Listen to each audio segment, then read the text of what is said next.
I swear to God, I'm not making this up, and trust me, I wish I was, because what happened in that basement still keeps me up at night, shaking like a damn leaf every time I close my eyes.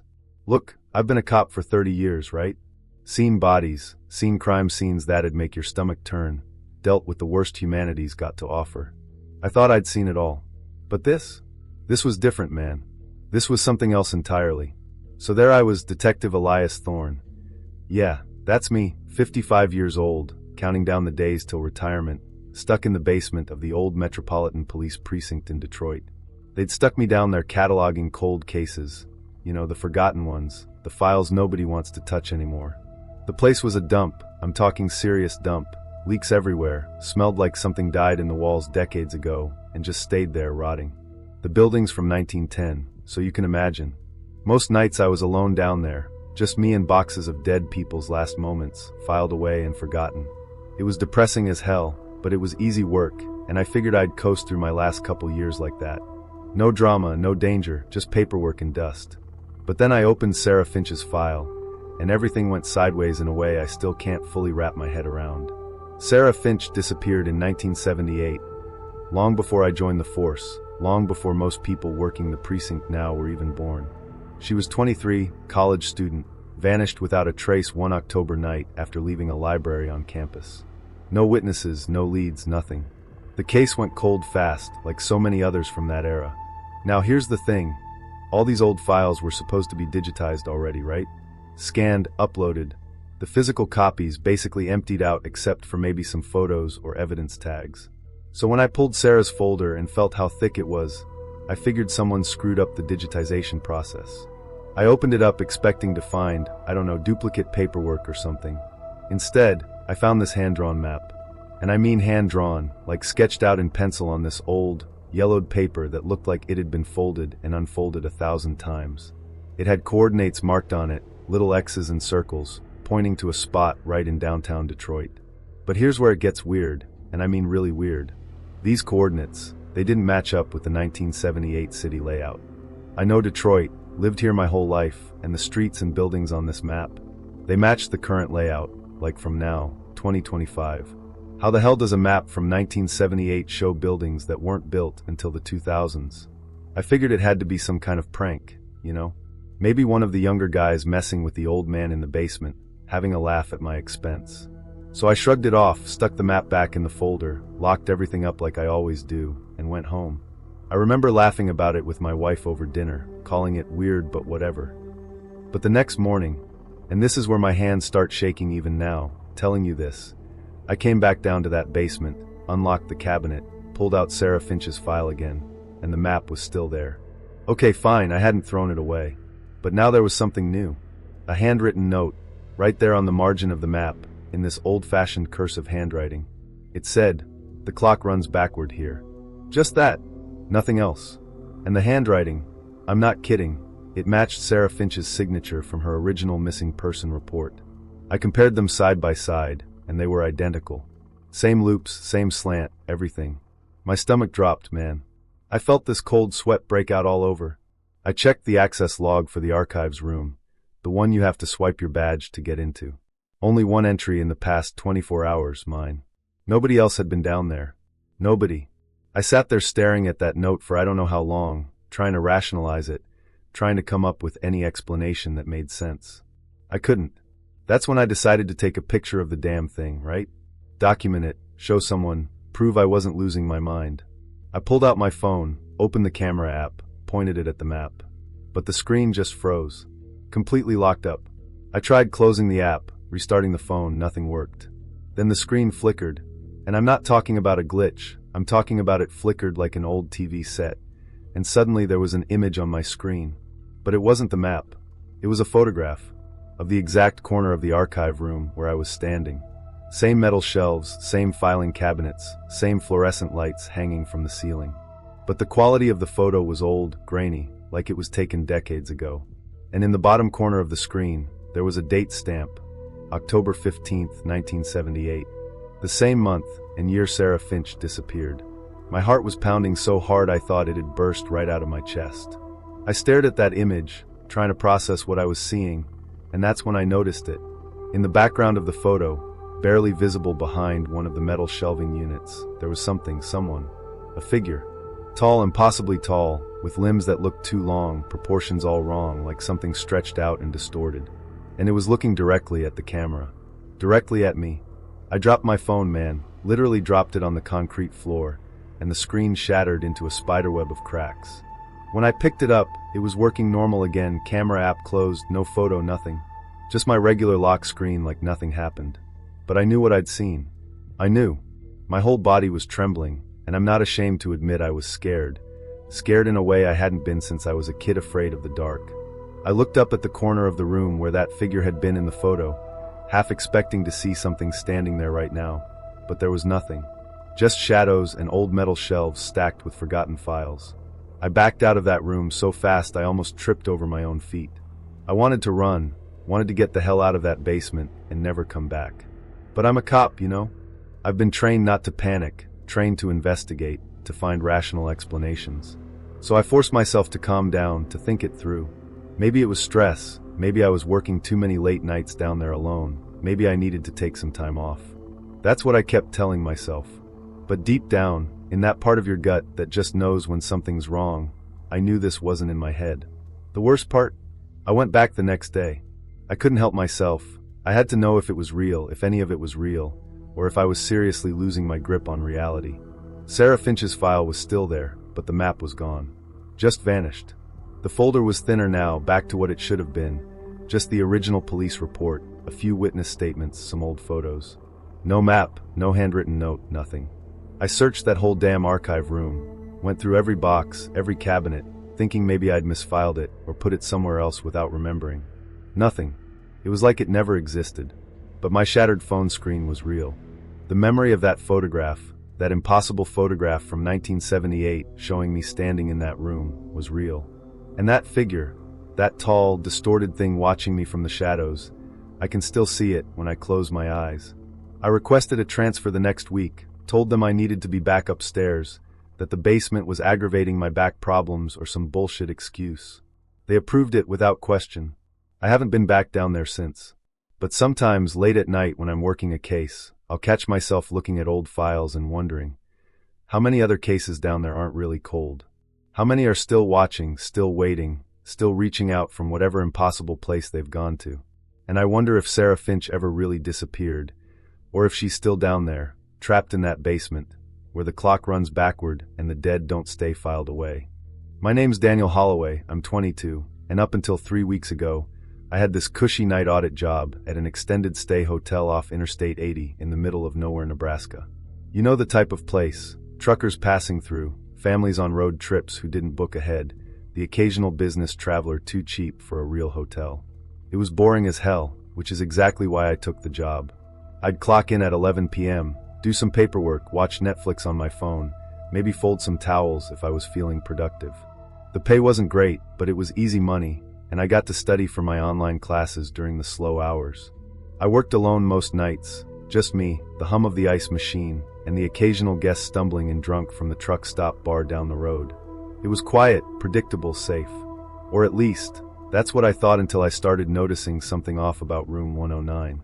Something that made my skin crawl in a way I still can't shake, even now, even after everything that's happened since. So here's the thing that got me suspicious in the first place. We had this guest, right? Guy checked in about 3 weeks before all this went down, gave his name as Alan Shepard. Nothing weird about that on the surface. We get walk-ins all the time, people without reservations who just need a place to crash for a night or two. But Alan wasn't staying just a night or two. He'd been there for 3 weeks straight, paying cash every few days to extend his stay. Now, I've worked night audit long enough to recognize the regulars, the long-term guests, the people who treat cheap hotels like temporary apartments. I see them coming and going, chat with them at the desk, notice their routines. But Alan Shepard? I'd never seen the guy. Not once. Not at check-in, not grabbing coffee in the morning, not loading luggage into his car, nothing. I figured maybe he was just one of those people who kept weird hours, avoided contact, whatever. People are strange, especially the ones staying at roadside hotels in the middle of Nebraska. But then Maria, our day shift housekeeper, mentioned she'd never seen him either. Never saw him leave the room, never saw him come back, never even heard the TV on when she knocked to clean. His room service tray was always untouched outside the door. That's when I started actually paying attention to the system logs, you know? We've got this digital check-in system that tracks when key cards are used to access rooms. I pulled up Alan Shepard's records out of curiosity one night when things were dead quiet, and what I found made me stop cold. His key card was being used, but only between 1 and 4 in the morning. Every single night. Like clockwork. Swipe in at 1 a.m., swipe out at 3:58 a.m., sometimes 4:02 a.m., but always in that window. Never during the day, never during normal hours. What the hell was this guy doing out there from 1 to 4 every morning? And where was he staying during the day if he wasn't in his room? The more I thought about it, the more it bothered me. I started having these thoughts, you know, the kind you try to push away but they keep coming back. What if he was using the room for something illegal? Drugs, maybe, or meeting people he shouldn't be meeting.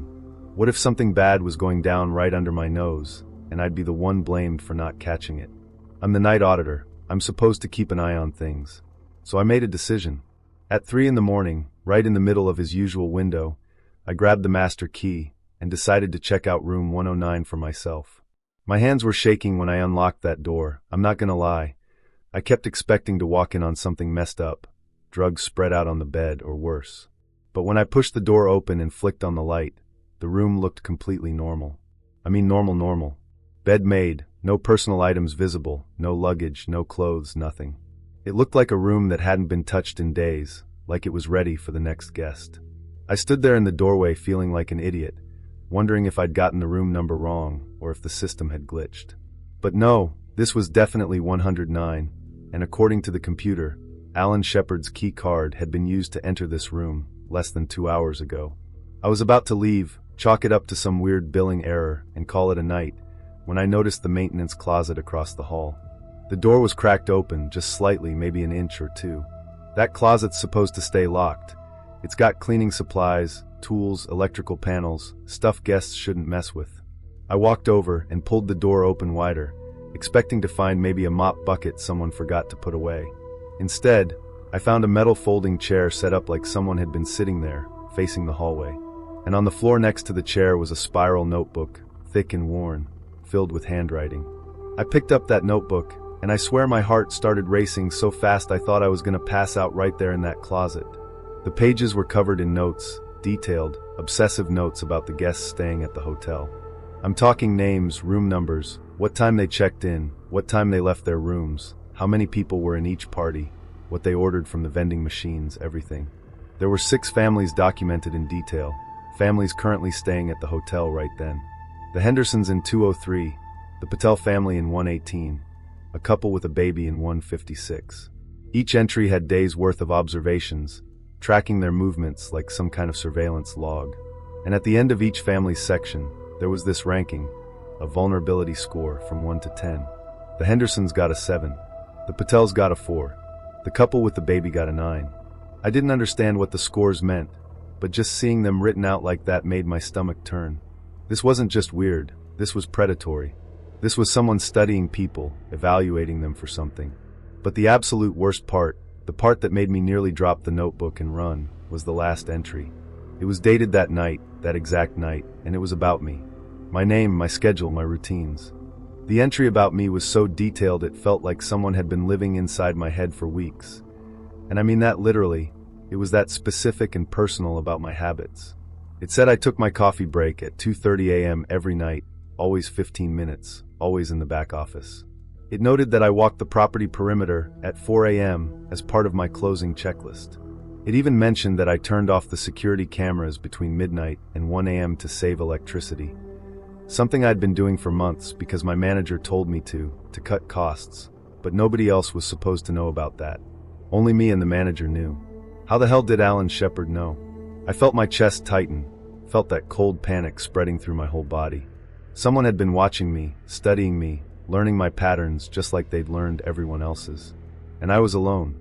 Completely alone in that hotel at 3 in the morning with whoever this person was still out there somewhere, maybe watching me right now through a window, maybe standing in another hallway, maybe waiting for me to finish my coffee break so they could. What? I didn't want to think about what came next. I shoved the notebook under my arm, locked the maintenance closet, and ran back to the front desk. I called the cops right then, hands shaking so bad I could barely dial. They came, searched the property, found nothing. No Alan Shepard, no trace of anyone. Just that notebook. Just those notes. The police opened an investigation, but Alan Shepard wasn't a real name. Shocking, right? No ID, no credit card on file, just cash payments that couldn't be traced. I quit the next day. Couldn't stay there, couldn't work nights anymore. Couldn't shake the feeling that someone was still out there, still watching, still scoring vulnerabilities. And sometimes, late at night when I can't sleep, I wonder, was I just another entry in someone's notebook, or was I supposed to be something more? Tentar novameni. What I heard on that 911 call still makes me physically sick, and I've been doing this job for 12 years. I thought I'd heard everything, but this was something that shouldn't be possible. My name's Lisa Chin, and I'm a 911 operator in Phoenix, Arizona. I've taken thousands of calls, domestic violence, heart attacks, car accidents, you name it. You learn to keep your cool, keep your voice steady, talk people through the worst moments of their lives. It's hard, it messes with your head sometimes, but you get used to it. You have to. But October 30th, the night before Halloween last year, I got a call that broke every rule of reality I thought I understood. It came in around 10:47 p.m., right when things usually start getting crazy with drunk drivers and party incidents. The system showed an incoming call from a landline, which is rare these days. Most calls come from cell phones. But what made my blood run cold was the address that popped up on my screen, 4782 Juniper Lane. I recognized that address immediately. Every dispatcher in Phoenix knows that address. It's the Brenda Hayes house, the scene of one of the most brutal unsolved murders in the city's history from 1996. And according to our records, that landline was disconnected almost 30 years ago. I stared at my screen for a solid 3 seconds, thinking it had to be some kind of system glitch, maybe a database error mixing up old records with new calls. But the call was ringing through, the line was active, and I had to answer it. That's the job, you don't get to pick and choose. So I clicked to accept and did my usual opening. 911, what's your emergency? What I heard on the other end made every hair on my body stand up. It wasn't static, wasn't a bad connection, wasn't some prank caller playing recordings. It was the sound of a woman struggling to breathe, gasping, choking, making these wet, desperate sounds like she was drowning. I've heard people die on the phone before. It's the worst part of this job, hands down, but this was different. This felt wrong in a way I can't fully explain, like the sound was coming from somewhere it shouldn't be able to come from. I immediately went into protocol mode, trying to keep my voice calm and steady. Ma'am, I need you to stay with me. Can you tell me what's happening? Are you injured? Is someone in the house with you? The choking sounds continued for maybe 10 more seconds, and then I heard a voice. Clear as day. A woman's voice, strained and desperate, gasping out words between struggled breaths. She said, "He's coming back." I didn't finish what I started, and then the line went completely dead. Not static, not a click, just instant silence like someone cut the wire with scissors. My hands were shaking as I tried to call the number back, but it just rang and rang with no answer, which made no sense because landlines don't work that way when they're disconnected. They should give you an error message, a recording saying the number's not in service. I immediately flagged my supervisor, told her what happened, and she came over to listen to the recording. We played it back 3 times, and each time we both got that same sick feeling in our stomachs. The voice on that call, I looked up the Brenda Hayes case file after my shift, read through the old reports, listened to the archived 911 call from the night she was murdered in 1996. It was her. I'm not saying it sounded like her. I'm saying it was her voice. The same cadence, the same accent, everything. Brenda Hayes was stabbed 17 times in her kitchen by an unknown intruder who cut the phone line before attacking her. She managed to dial 911 on a cell phone she had in her pocket, but she died before help arrived. The killer was never caught. And now somehow, 29 years later, I was getting a call from her disconnected landline, hearing her voice, hearing her die all over again. But here's where it gets so much worse. And I mean, this is the part that made me seriously consider quitting my job and never setting foot in that dispatch center again. About 15 minutes after that first call dropped, the same number called back. Same address on the screen, 4782 Juniper Lane. Same impossible landline that shouldn't exist. I answered it, and this time there was no gasping, no struggling, no woman's voice. Instead, I heard breathing. Slow, deliberate, heavy breathing like someone who'd just finished running or doing something physically exhausting. And then a voice, deep, male, gravelly, whispered directly into the phone. Scene secured. That's it. Just those 2 words. Scene secured. The line went dead again. I felt my entire body go cold. Scene secured is what police say when they've cleared a crime scene, when they've made sure it's safe and contained. But this wasn't a cop's voice. This was something else, someone else. And the way he said it, with this satisfied, almost proud tone, like he was reporting back to me, like he was letting me know he'd finished his work. I realized in that moment what I was hearing. These calls weren't some weird recording, weren't some technical glitch pulling old data from the archives. They were happening in real time. Somehow, impossibly, I was hearing a murder as it was happening, or as it had happened, in 1996. I reported everything to my supervisor, to the police, to anyone who would listen, and they all looked at me like I was losing it, like the stress of the job had finally broken me. They checked the Juniper Lane house. It's abandoned now, has been for years, falling apart and covered in graffiti. No signs of break-in, no evidence of anyone being there recently. Phone lines confirmed disconnected since 1997.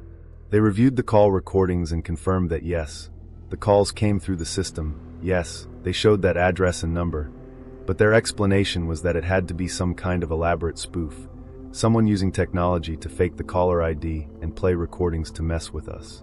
But I listened to those recordings over and over, and I know what I heard. That woman's terror was real. That choking, that desperation, that wasn't manufactured or faked. And that man's voice, scene secured, that wasn't someone playing a prank. That was someone proud of what they'd done, someone reporting in like they were completing a job. The worst part is what I realized later, when I couldn't sleep and was going through the case files at home on my laptop at 3 a.m.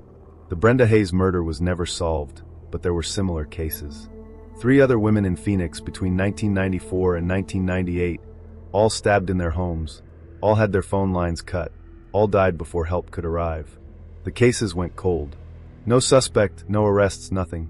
I haven't been able to work a night shift since then, and I don't know if I'll ever feel safe answering a 911 call again without wondering who, or what, is really on the other end.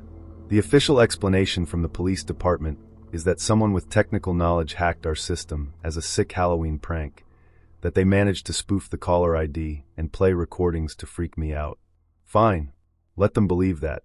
But I know what I heard, and more importantly, I know what I felt when I was on that call.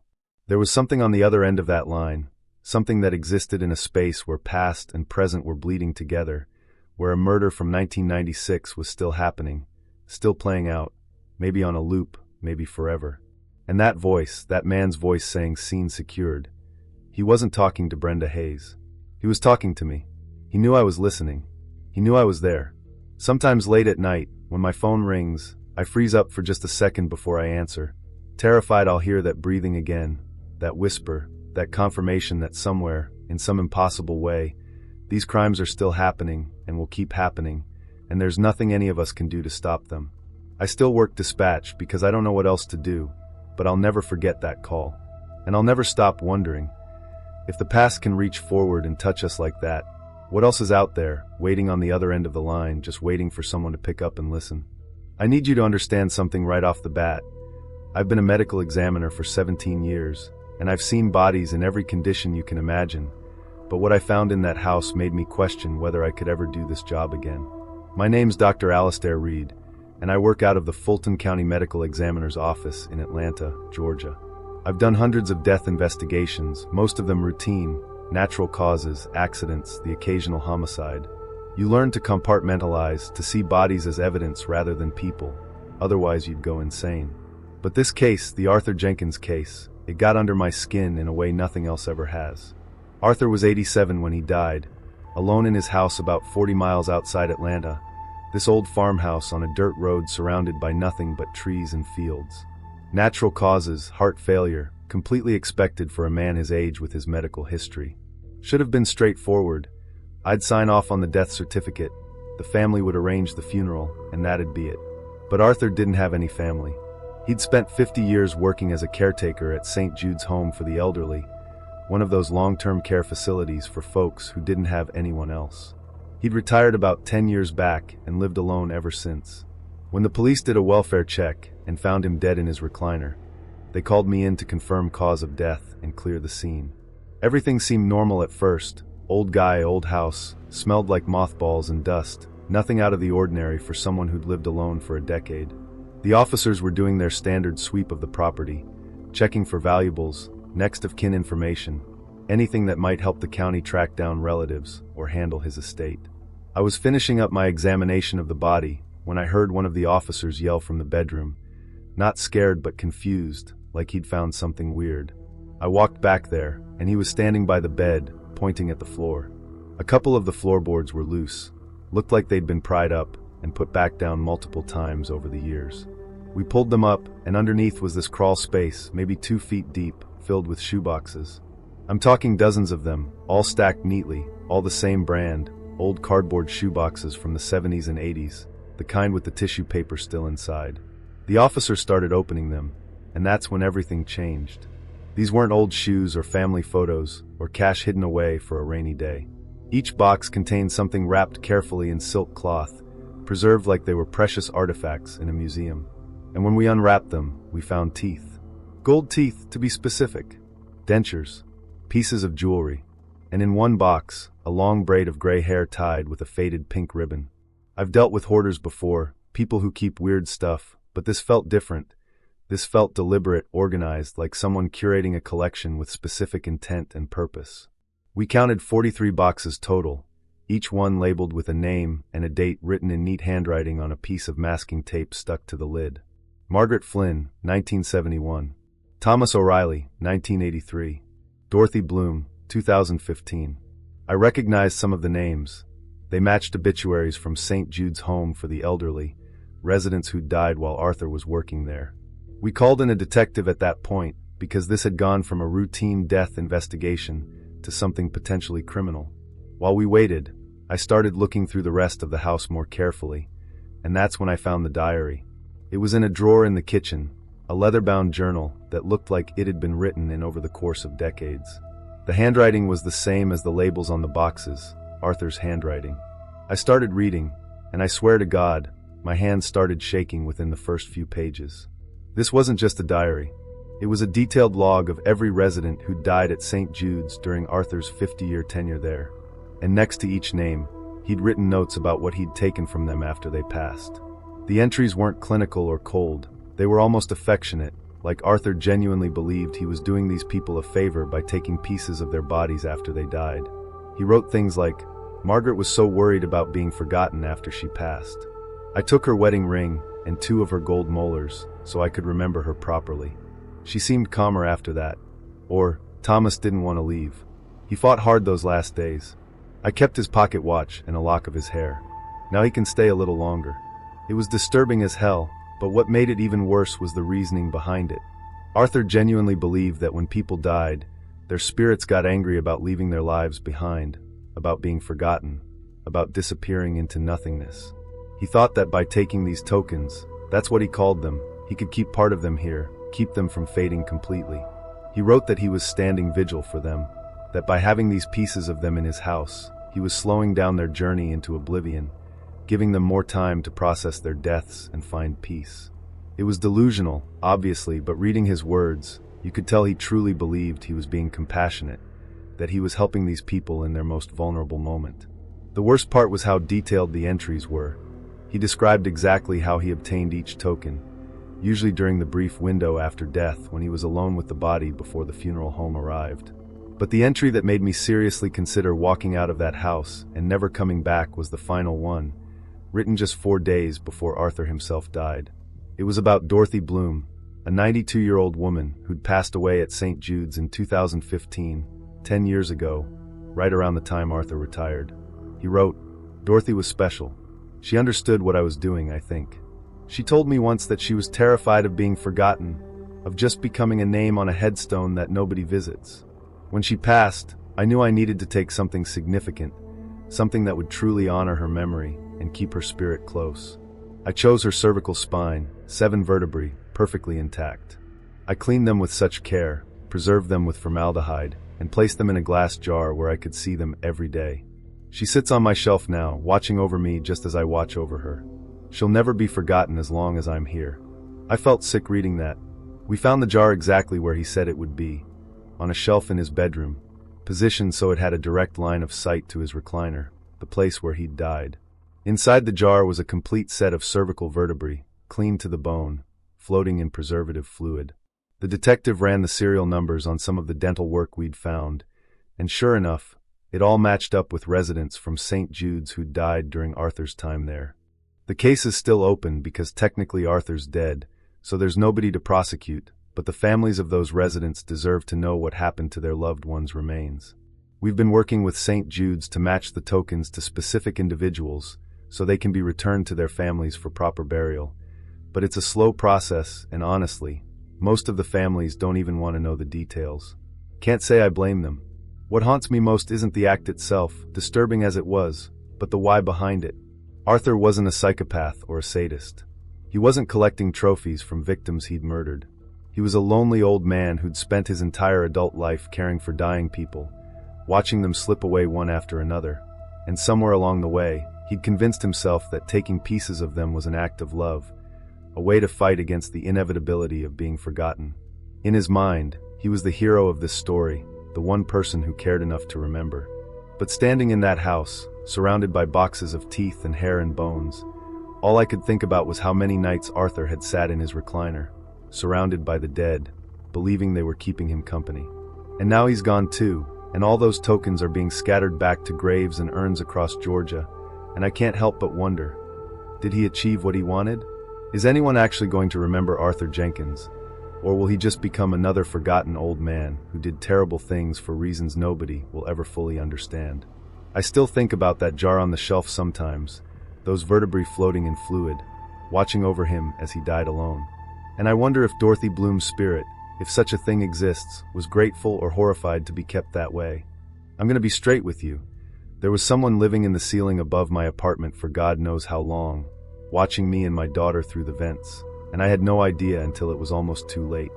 My name's Maria Sanchez, I'm 28, and up until 6 months ago, I was just trying to make ends meet as a single mom in Sacramento, California. I got this job as property manager at Greenwood Terrace, this rundown apartment complex on the east side of town.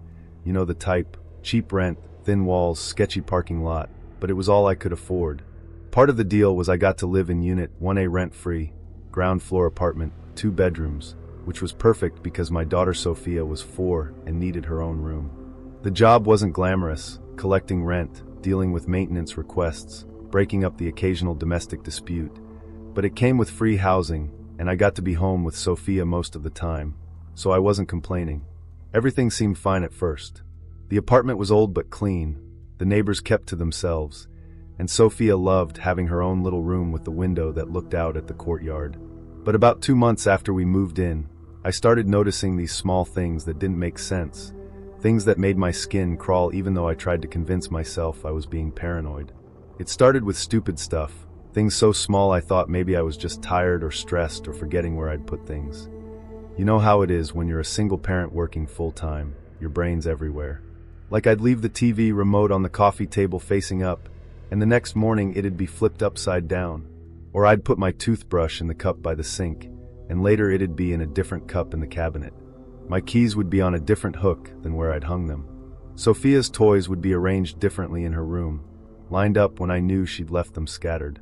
I kept telling myself I was just exhausted, that I was moving things and forgetting, that Sophia was rearranging her own toys during the night. But then things started escalating. I'd find the kitchen chairs pulled away from the table slightly, like someone had been sitting in them. The bathroom door would be cracked open in the morning, when I was certain I'd closed it the night before. One time I found a glass of water on the kitchen counter that I swear I didn't pour, just sitting there half empty. That's when I started getting seriously freaked out. I checked all the windows and doors obsessively, made sure they were locked before bed, but there was never any sign of forced entry, no broken locks, nothing. I even asked the upstairs neighbor in 2A if they'd noticed anything weird, but that apartment had been vacant for months, still waiting on renovations. I was losing sleep over this, jumping at every sound, convinced someone was messing with me, but having no proof, no explanation, nothing concrete to point to. So I did what any paranoid person in 2024 would do. I ordered a hidden camera off Amazon, one of those little ones that looks like a phone charger that you plug into the wall. I set it up in the living room, angled so it could see the kitchen and the hallway leading to the bedrooms. I didn't tell anyone, not even my sister, who kept saying I was being crazy and needed to relax. I just wanted proof, proof that I wasn't losing my mind, that something was actually happening. The first few nights, the camera didn't catch anything unusual. Just me and Sophia going about our routines, watching TV, eating dinner, going to bed. But on the fourth night, I reviewed the footage from around 2:30 in the morning, and I saw something that made my blood turn to ice. There was no person walking through my apartment, no shadowy figure breaking in through a window. Instead, there was this shadow moving across the ceiling. Moving fast, like someone crawling, but it was on the ceiling, not the floor. It moved from the living room, down the hallway, and stopped right above Sophia's bedroom door. Then it was gone. Just like that. I watched that clip about 50 times, trying to rationalize it, trying to tell myself it was a trick of the light or a bug on the camera lens, but I knew what I'd seen. I called the police the next morning, showed them the footage, and they actually took me seriously. Thank God, because I was ready to grab Sophia and run if they'd blown me off. They sent 2 officers and a detective who specialized in property crimes, and we all went through my apartment top to bottom.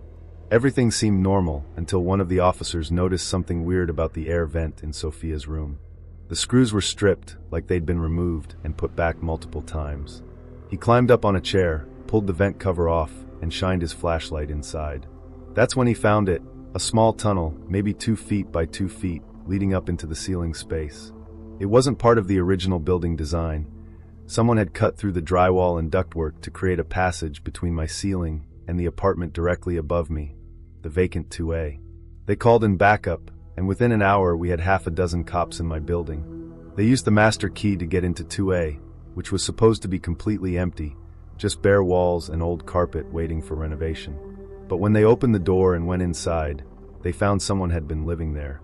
There was a sleeping bag in the corner, canned food, water bottles, a battery-powered lantern. Someone had made a nest up there, right above my apartment, and they'd been using that tunnel to come and go, to watch us, to move through my space while we slept. But the thing that made me physically sick, the thing that still gives me nightmares and makes me check every inch of any room I'm in, was what they found near the window in that vacant apartment. There was a doll, life-sized, like almost as tall as me, made from what looked like old rags and stuffed with newspaper and fabric. It was wearing one of my old t-shirts, one I'd thrown in the donation bag weeks ago and left in the hallway for pickup. And it had hair, long, black hair that looked just like mine, probably cut from one of my hairbrushes or pulled from the shower drain. The doll was positioned sitting in a chair by the window, facing down and out, looking directly at the courtyard window of Sophia's bedroom. Whoever made this thing had been watching my daughter, studying her. The police found journals too, filled with notes about our schedules. Maria leaves for work at 8:15.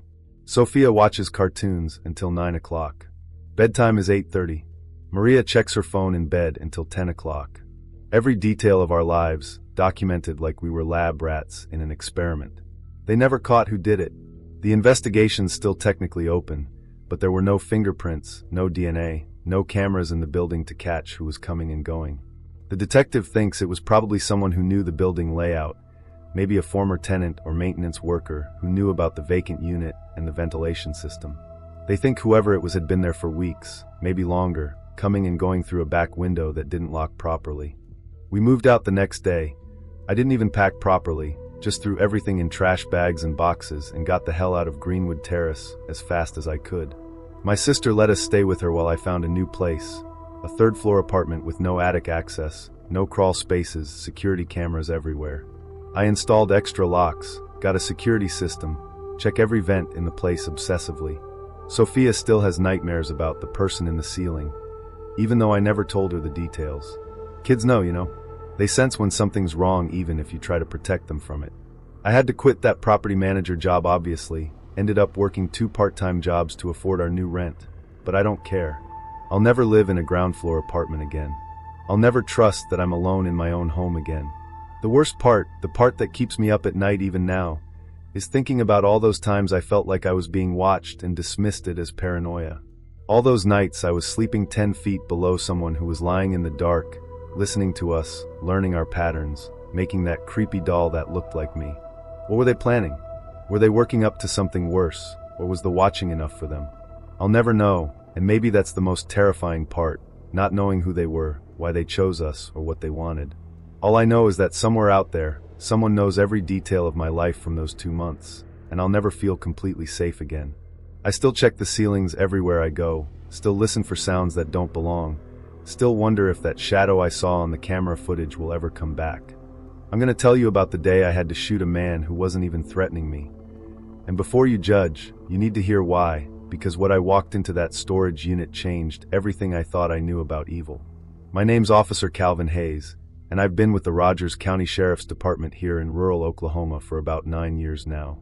I've dealt with meth labs, domestic violence calls, bar fights, all the usual small-town crime stuff you'd expect.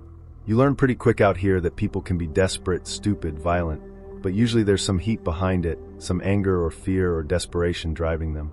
What I encountered in Storage Unit 312 wasn't any of that. It was cold, calculated, and so calm it made my skin crawl in a way nothing else ever has. It started with a call from the manager of Big Sky Storage, this massive complex of storage units about 15 miles outside Claremore. He said he'd been getting complaints about a chemical smell coming from one of the units, and earlier that day a couple of customers reported hearing what sounded like muffled screaming. Could have been nothing. People store all kinds of weird stuff in those units, but given the opioid and meth problems we've got out here, dispatch sent me to check it out. I figured I'd find an amateur cook trying to make drugs, maybe chase off some kids messing around. I had no idea what I was actually walking into. When I got to Unit 312, the smell hit me immediately. It was this sharp, chemical odor, like cleaning supplies mixed with something sweet and rotten that made my eyes water. The unit door was one of those roll-up metal ones, and it was locked from the inside, which already seemed weird because those things don't lock from the inside, they lock from the outside with a padlock. But someone had added chains and 2 heavy-duty padlocks on the interior, like they'd modified it specifically to keep people out, or to keep someone in. I called for backup and waited for another deputy to arrive before we attempted entry. When he got there, we announced ourselves, standard procedure, banging on the door and identifying as law enforcement. No response. Just silence, except for this faint humming sound like machinery running. We made the decision to force entry. I used bolt cutters on the chains while my partner worked on the door mechanism. It took us maybe 10 minutes to get through all the locks and security this person had set up. When we finally got that door rolled up and stepped inside with our flashlights and weapons drawn, I swear to God, I've never felt my blood run cold like that before. The unit was maybe 10 by 20 feet, and it had been converted into some kind of makeshift laboratory. There were tables with beakers and tubes, a camping stove, boxes of chemicals I didn't recognize. And in the back corner, there was a woman tied to a chair, unconscious, her head slumped forward. But what made me freeze wasn't the woman or the lab setup. It was the man sitting calmly in a folding chair about 5 feet away from her, reading a goddamn book like he was relaxing in a library. He looked up when we came in, and he smiled. Not a nervous smile, not a guilty smile, just this pleasant, almost friendly expression like we were guests he'd been expecting. My partner immediately moved toward the woman to check if she was alive while I kept my weapon trained on the man. I ordered him to stand up, put his hands where I could see them, all the standard commands.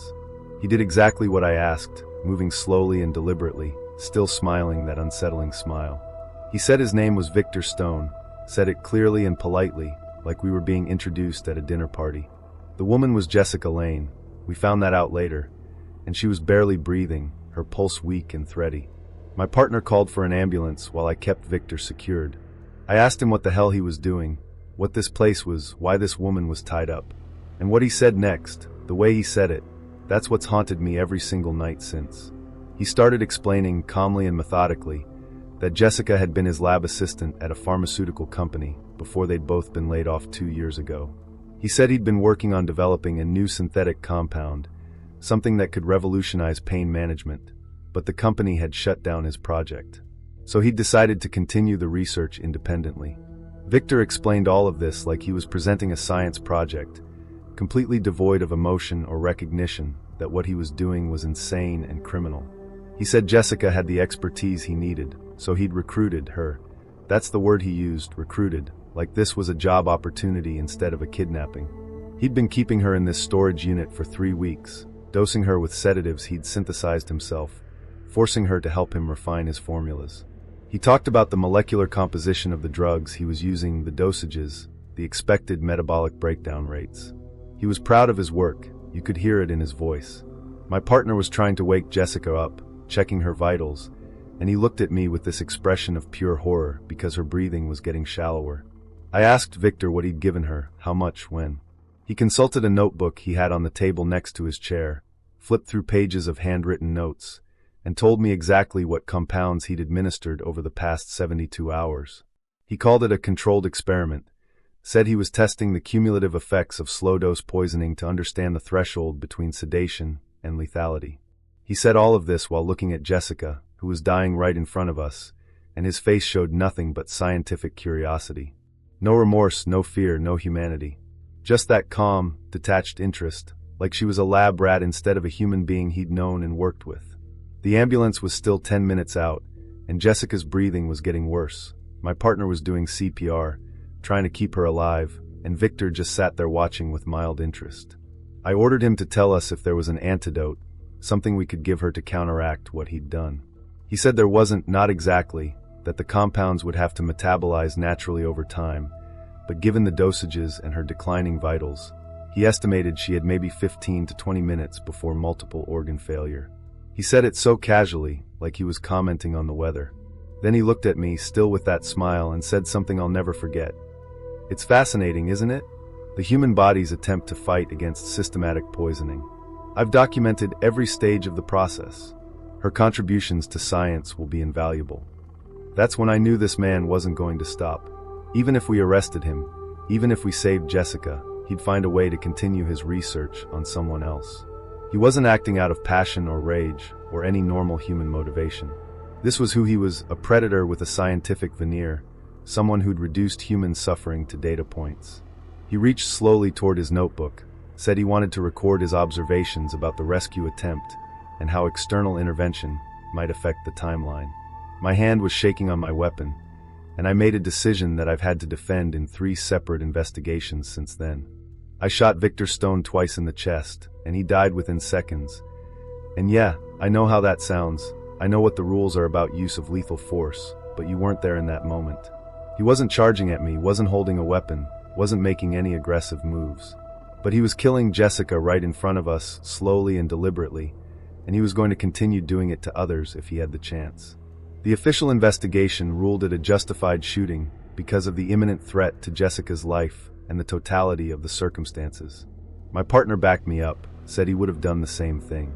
The prosecutors didn't charge me, but I still have to live with it, with the memory of pulling that trigger on a man who was just sitting there, smiling and talking about molecular structures while his victim was dying. Jessica survived, barely.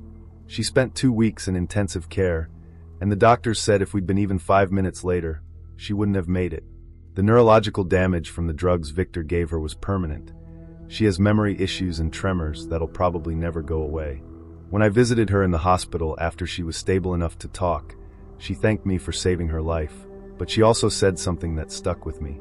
She said Victor had been like this the whole time, calm and pleasant and friendly, explaining his work like they were colleagues collaborating on a project. She said the worst part wasn't the physical pain or fear of dying. It was the realization that, to him, she wasn't a person, just a component in an experiment. I think about that a lot, about how evil doesn't always look like anger or violence. Sometimes it looks like a man sitting in a chair, smiling, talking calmly about torture, like it's just another day at the office. I swear on everything I love, the sound of that siren still wakes me up at night in a cold sweat, and it's been 8 months since that night. 8 months since I watched my neighbor turn into something I can't even explain.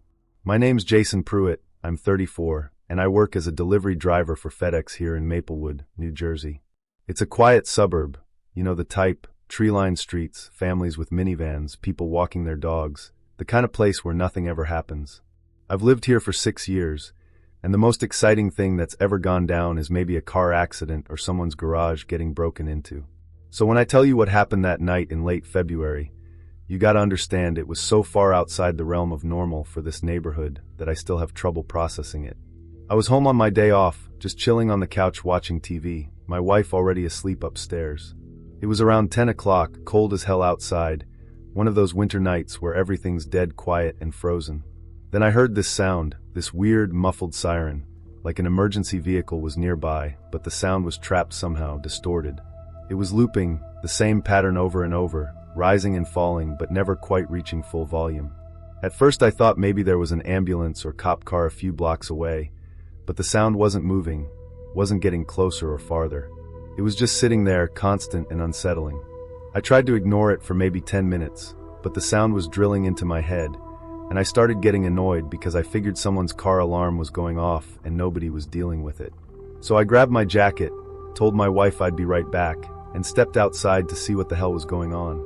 The street was empty, just the usual parked cars under the streetlights, everything covered in that thin layer of frost we'd been getting all week.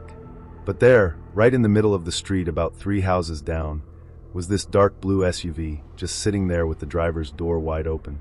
The interior light was on, and I could see nobody was inside, but that siren sound was definitely coming from it. Not a normal car alarm though, it was like an emergency siren, the kind ambulances or fire trucks have, but quieter, trapped, like it was coming from inside the dashboard or something. I walked toward it, pulling out my phone to call the cops because this was weird as hell. An abandoned car in the middle of the street, door open, siren going. Nothing about this made sense. As I got closer, I could see the keys were still in the ignition. The engine was off, but something electronic was clearly stuck in a loop. I was about to peek inside when I heard something that made every hair on my body stand straight up. Someone was singing, matching the siren's melody, note for note, but in this flat, monotone human voice. I turned around and saw Martha Dixon walking out of the darkness near the entrance to Ridgewood Park, which borders our neighborhood. And let me tell you about Martha real quick, so you understand why this was so terrifying. Martha was in her late 50s, lived alone in a house 2 blocks over, and everyone in the neighborhood knew she had serious mental health issues. I'm not trying to be cruel or judgmental, but it was just a known thing. She'd have episodes where she'd wander around talking to herself. Sometimes she'd stand in her yard for hours staring at nothing, and occasionally the cops would have to do wellness checks on her.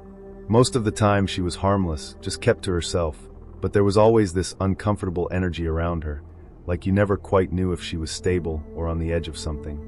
And now here she was, walking out of the dark park at 10 o'clock at night, singing this eerie, tuneless version of the siren sound that was coming from the SUV. She wasn't looking at me, wasn't looking at anything really, just walking slowly down the middle of the street, singing that same rising and falling pattern over and over. In her hands, and this is what made my blood run ice cold, she was holding this thick tree branch that had been broken off, and the break had formed this natural hook shape, jagged and sharp.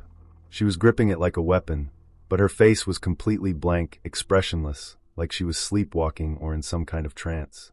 I backed up toward my house, not turning my back on her, because something in my gut was screaming that this was dangerous, that I needed to get inside right now. I called out to her, tried to sound calm. "Martha? Hey Martha, you okay? It's Jason from Oakwood Street." She didn't respond, didn't even acknowledge that I'd spoken. She just kept walking, kept singing that horrible monotone siren song, getting closer. I started moving faster, and that's when she changed. Her walk shifted from that slow, trance-like pace to this sudden jerky run, but not a normal run. She was zigzagging across the street, moving side to side in these spasmodic, unpredictable movements like her body was being controlled by something that didn't quite understand how humans move. It was the most unnatural thing I've ever seen a person do, and it scared the absolute hell out of me. I turned and ran for my front door, fumbling with the handle because my hands were shaking so bad. I got inside and slammed the door, locked it, threw the deadbolt. My wife came downstairs asking what was wrong, and I was gasping, trying to explain, looking out the window. Martha had stopped running. She was standing at the end of my driveway, directly under the streetlight, still holding that hooked branch, still singing that goddamn siren song in perfect loop with the sound coming from the abandoned SUV. She stood there for hours. I'm not exaggerating, literal hours, just standing under that streetlight, singing, staring at nothing, and the entire neighborhood was losing their minds. Other neighbors started turning on their porch lights, looking out their windows, some of them coming to their doors, but nobody wanted to go outside with her out there. Someone called the police, and while we waited, more people started gathering at their windows, everyone watching Martha just stand there, swaying slightly, singing. The siren from the SUV was still going, still looping, and Martha's voice was perfectly synced with it, like she was part of the machine, like she was channeling whatever broken electronic signal was stuck in that vehicle. It felt ritualistic, like she was summoning something or marking territory, or performing some kind of ceremony that only made sense in whatever fractured reality she was experiencing. My wife kept asking me to close the curtains, to stop watching, but I couldn't. I was terrified but also morbidly fascinated, trying to understand what I was witnessing. When the cops finally arrived, it took them almost 40 minutes because they were dealing with other calls. They approached Martha with extreme caution. She didn't run, didn't resist, just stopped singing when they got within about 10 feet of her. She dropped the branch, let them handcuff her, and went with them quietly. The whole time, her face stayed blank, empty, like whatever had been driving her had just switched off. They took Martha to the hospital for a psychiatric evaluation, and the cops shut off whatever was causing that siren sound in the SUV. Turned out it was a medical alert system that had malfunctioned and gotten stuck. The SUV belonged to an elderly man who'd had a medical emergency earlier that evening a few blocks away. He'd been taken by ambulance and his car had been left there, the alert system still running. That explained the vehicle, but it didn't explain Martha's behavior, why she'd come out of that park at that exact time, why she'd been singing that exact melody, why she'd fixated on my house specifically. The psychiatrist who evaluated her said she'd been off her medications for several weeks and had been experiencing severe delusional episodes. She told the doctor she'd heard the calling and needed to mark the door before it opened. Whatever the hell that means. She was institutionalized for treatment, and as far as I know, she's still there. Her house has been empty ever since, windows dark, lawn overgrown. But here's what keeps me up at night, what I can't stop thinking about. For those hours she stood under that streetlight, singing that siren song, it wasn't just creepy or disturbing.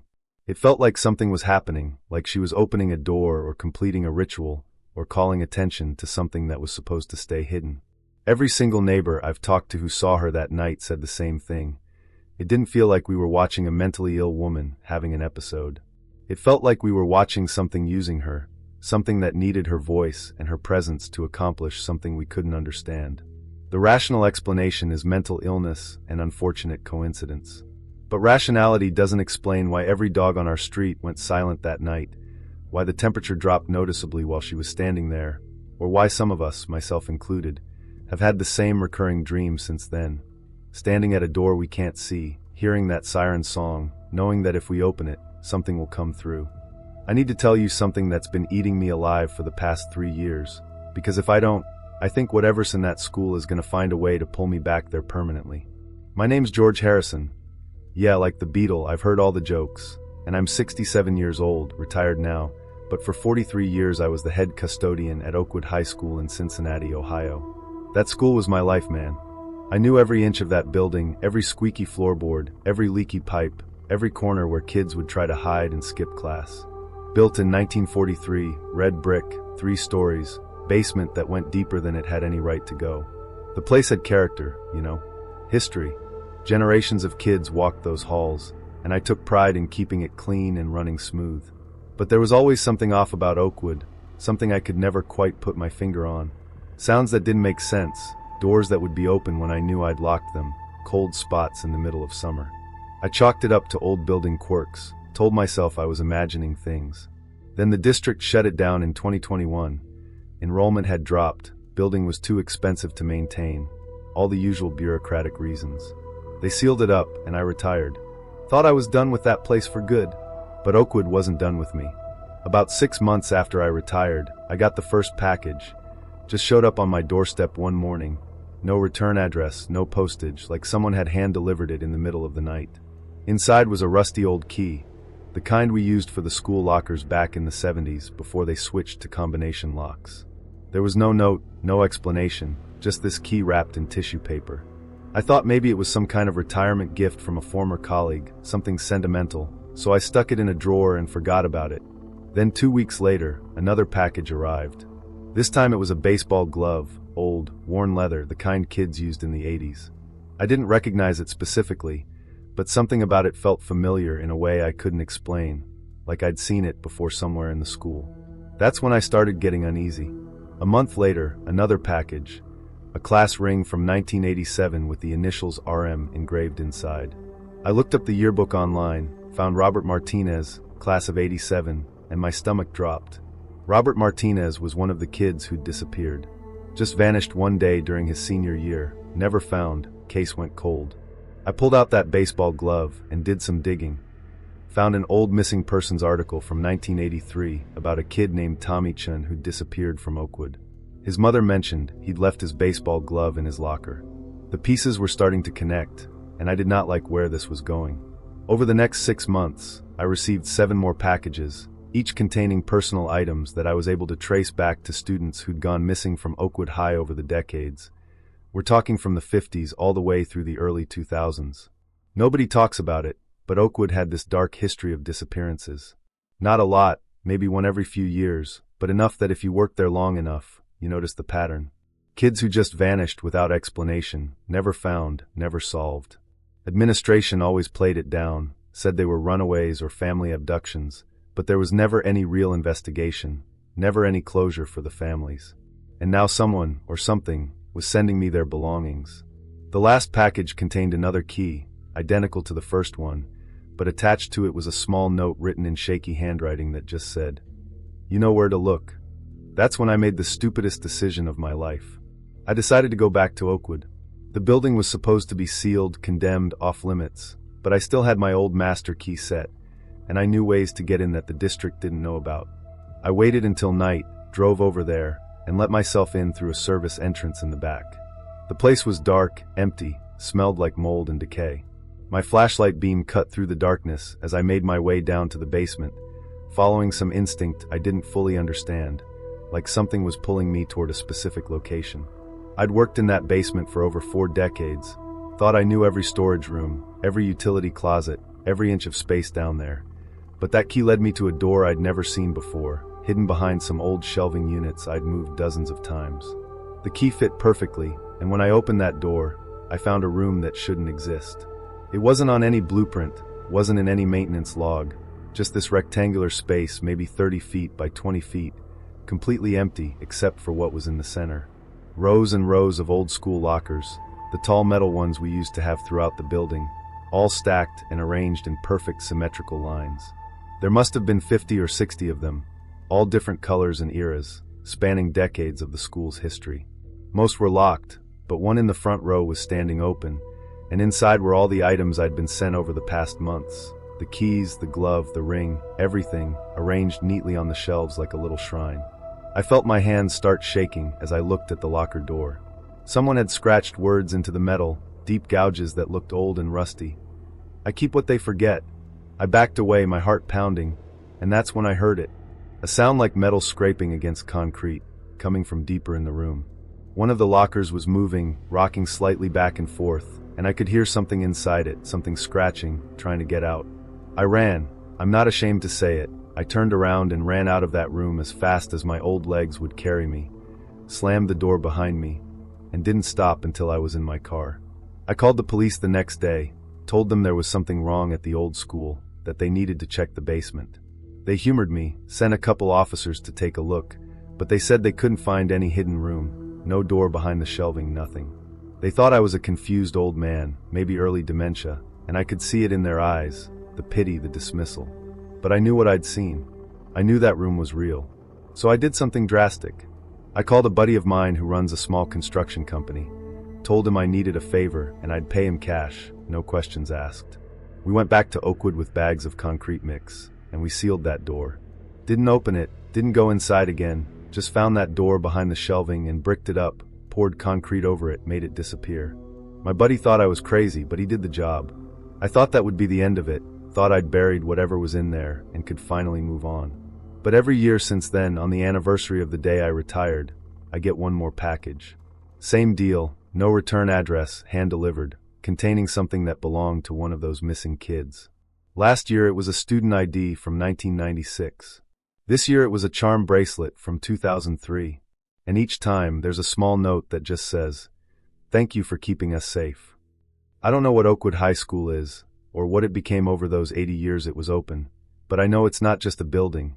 It's something alive, something that collects and keeps and never lets go. Those kids who disappeared, I don't think they ran away or got abducted. I think the school took them, absorbed them somehow, cataloged them like books in a library, and stored them in those lockers in that impossible room. And for some reason it chose me, the custodian who knew every corner, who spent more time in that building than anyone else, to be its connection to the outside world, its messenger, its keeper. I've thought about going public with this, telling the families of those missing kids what I found. But what would I even say? That their children are trapped in lockers in a sealed room in the basement of a condemned school. And I can't prove it because the police couldn't find the room and I bricked it up.